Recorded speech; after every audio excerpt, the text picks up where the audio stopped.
Hey. Hello, I'm Euge Valovirta and you're watching Tuonela Magazine.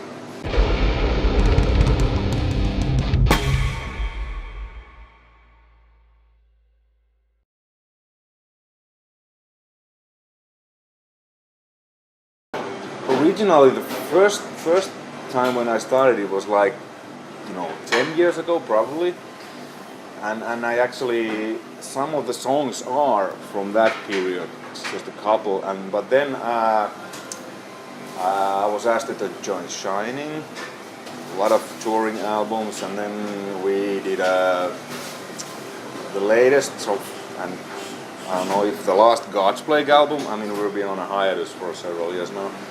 Then we did a Suburban Tribes album, last tour and stuff. So it kind of I was a bit busy. And then in 2015, Rainer Tuomikanta, the Finnish drummer who used to play in Shining, then when we were touring in Japan, he asked me to, because he knows that I'm writing stuff and demoing stuff, because it's so easy nowadays to record, to play something for him. And he was like, well, these are really good songs that you should do a solo album, and I will be the drummer. But, okay, let's do it. And then I called a good friend of mine, bass player and producer Lauri Hämäläinen, if he could play bass and produce the album and record it and stuff, and he agreed. And then whenever I was in Finland in late 2000 or early 2016 or summer, we just rehearsed the songs, went through the arrangements, and then I believe it was, I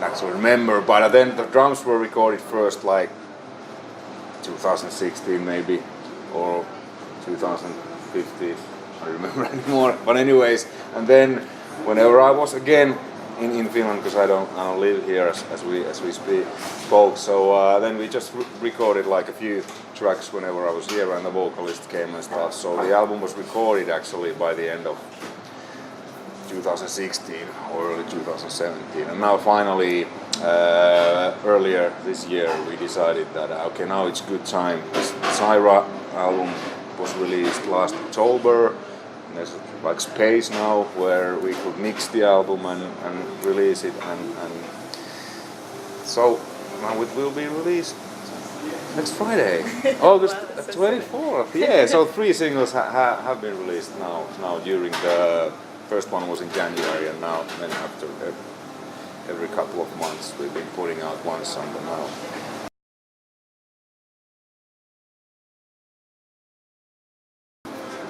My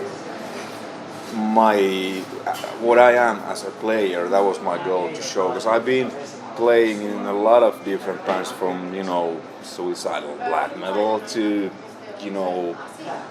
Suburban Tribes, popish, hard rock, whatever you want to call it, and then doing so many things. And because I love to play country and blues too, and so I wanted to have those kind of styles in there. So the album is like there's all kinds of styles that I love to play and listen. So 10 songs, 10 different songs, different genres, and different vocalists, and a couple of instrumental tracks. So yeah, I'm pretty excited, because that's kind of my,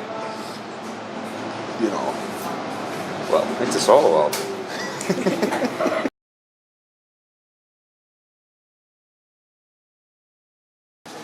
One track called Southern Man, which is, because I love Lynyrd Skynyrd, like southern rock thing, and that's kind of southern rock, that rock song. And then Mikko Helu singing on the track, he has that perfect kind of Ronnie Van Zant sound. I mean, that southern thing.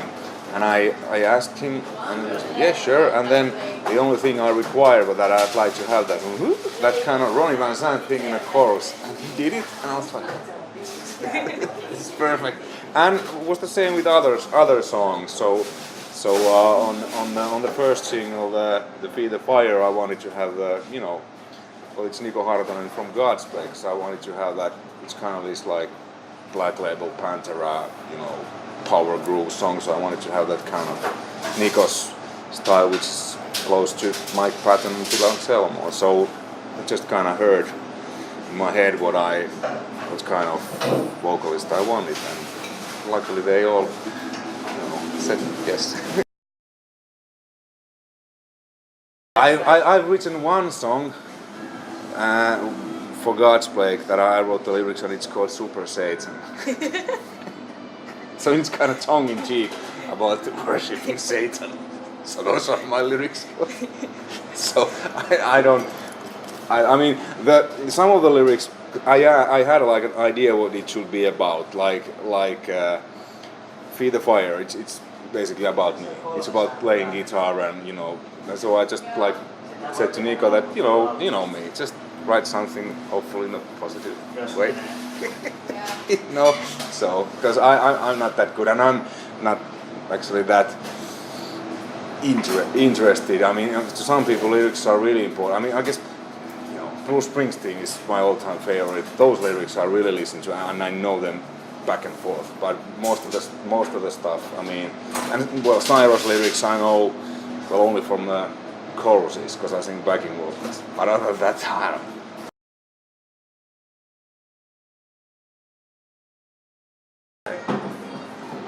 Yeah, I mean, let's say that those people who knows, they know. It's let's say it's related to my sobriety. And it's also like, well, yeah, it's related to that, but it's also like a general kind of like, easy does it. Don't stress. Just take life easily. I mean, it's. I guess it describes me. I'm kind of, I don't. I'm positive guy person and always wanna, yes it does.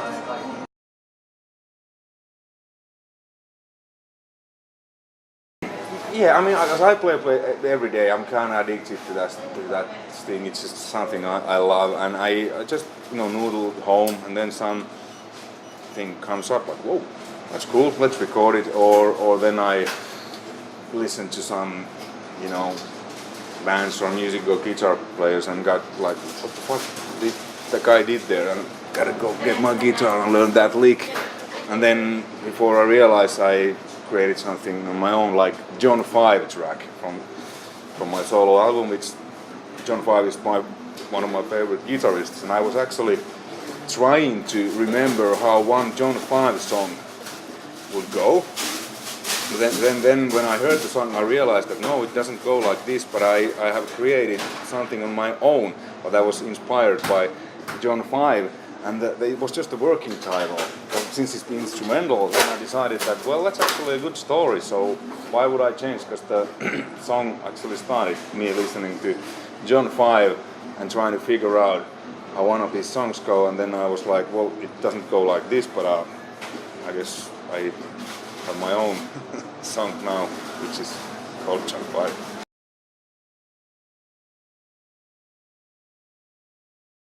Well, we have, the first album was written by Jesper and Jake, but now I've been involved in writing, so we three of us have been writing by ourselves and then in Gothenburg together. So we wrote like 20 or something tracks, and now we have like 15 to 16 which we're gonna record. It's I think it's a little bit faster, more riff oriented maybe, because we figured out when we've been doing the touring for the first album that surprisingly the faster and riff oriented songs worked the best, and also just like ballad things, but the middle ground, the half tempo thing, we don't have that much in the forthcoming album, at least based on the demos.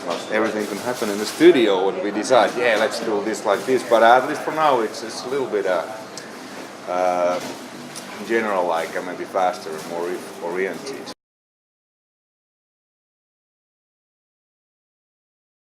But we'll see. Hopefully, later this year or early next year, before Cyhra's touring cycle starts, because then I definitely don't have time. But now I would, But there's been some talks, yeah. So it would be also like you would have tried to have all the singers there? Yeah, and because all the singers are also this community. We have the Dimebag Beyond Forever, like, which we did a lot of those Dimebag shows in Finland, which me and Nico Harper from Godspeck started. So those singers were and are part of that. We used to do those Dimebag Pantera tours. So actually, there's been a discussion that should we do like a few. Because we haven't done those Dimebag shows in a few years, so I mean, they were really popular. We sold out Nosturis and lots of venues all over Finland. So maybe there's plans that maybe we could play some Pantera and then some of my stuff. Because the guys are the same that were in the Dimebag.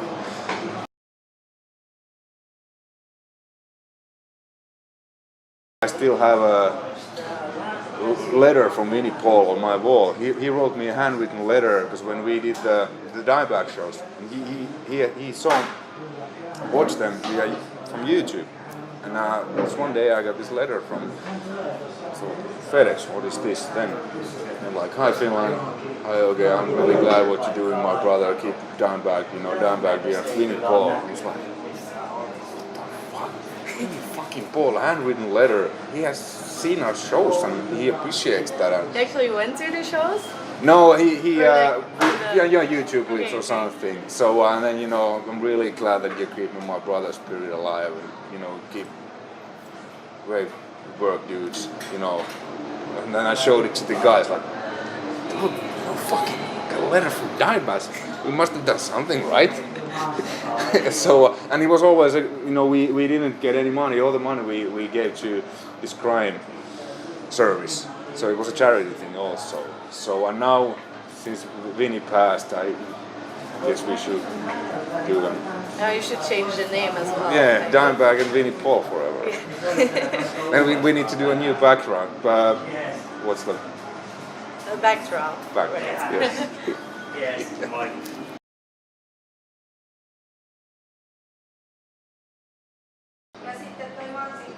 I guess it's a general rule how we should treat each others, because we are one race. We are stuck in this small planet, which we don't get out, at least in the near future. So no matter if you're black or white or yellow or brown or Christian or Muslim, we are all the same race. We're human. So let's try to treat us like we're all equal, which we are, and love each other. Thank you.